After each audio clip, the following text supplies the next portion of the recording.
Assalamualaikum warahmatullahi wabarakatuh. Bagaimana kabar Anda semua di sana? Semoga senantiasa dalam lindungan dan rahmatnya Allah Subhanahu wa taala. Alhamdulillahirabbil alamin wassalatu wassalam ala al-habibil mustafa sallallahu alaihi wa ala alihi wa sahbihi wasallam. Qala Rasulullah sallallahu alaihi wa ala alihi wa sahbihi wasallam, huffatil jannatu bil makarih wa huffatin nar bisyahwat.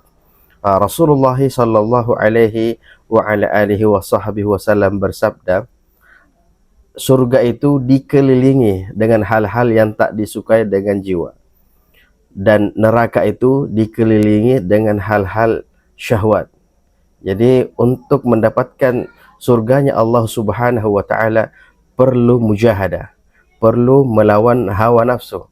Karena mendapatkan surganya Allah Subhanahu wa taala tidaklah mudah. Oleh karenanya dalam mahfuzat yang pernah kami pelajari, asyaddul jihadi jihadul hawa wa ma karramal mar'i illa tuqah. Jadi jihad yang paling sulit adalah jihad melawan hawa nafsu, dan wa ma karramal mar'i illa tuqah, dan seseorang yang paling mulia adalah orang yang bertakwa. Jadi oleh karenanya Allah Subhanahu wa taala berfirman, wa amma man khafa maqama rabbih wa nahan nafsa 'anil hawa fa innal jannata hiyal ma'wa.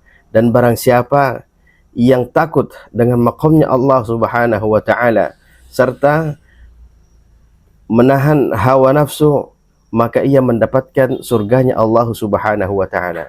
Jadi untuk mendapatkan surganya Allah Subhanahu wa taala tidaklah mudah. Kita harus melawan hawa nafsu kita. Nah, hawa nafsu ini banyak ya. Ada hawa nafsu yang benar-benar lari kepada hal-hal yang berbau vulgar ya. Ada hawa nafsu yang lari kepada hal-hal yang ia lebih suka dengan harta. Ada hawa nafsu yang lari pada lebih menyukai pada hal-hal yang berbau dengan kekuasaan. Atau hawa nafsu yang mana ia menyembah selain Allah Subhanahu wa taala. Jadi hal-hal yang seperti inilah yang harus kita hindari, yang harus kita meminta kepada Allah Subhanahu wa taala untuk berlindung kepadanya, agar Allah Subhanahu wa taala senantiasa luruskan kita, agar Allah Subhanahu wa taala senantiasa memberikan kita jalan yang benar sehingga kita dapat melawan hawa nafsu ini. Asyaddul jihad jihadul hawa, kita berjihad melawan hawa nafsu ini. Yang telah disampaikan tadi, hawa nafsu bertingkat-tingkat ya. Ada hawa nafsu yang telah kita sampaikan, dan itu semua hawa nafsu. Karena oleh karenanya huffatil jannatu bil makarih ya, untuk mendapatkan surganya Allah Subhanahu wa taala tidaklah mudah.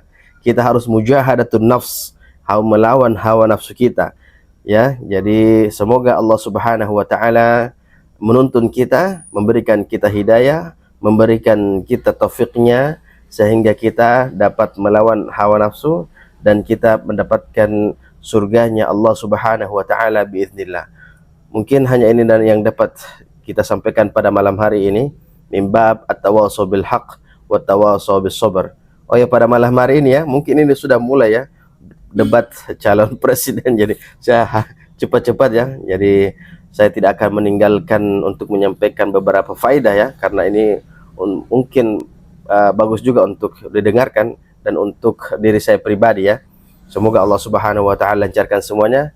Dan wassallallahu ala sayyidina Muhammadin wa ala alihi wa sahbihi wasallam. Wassalamualaikum.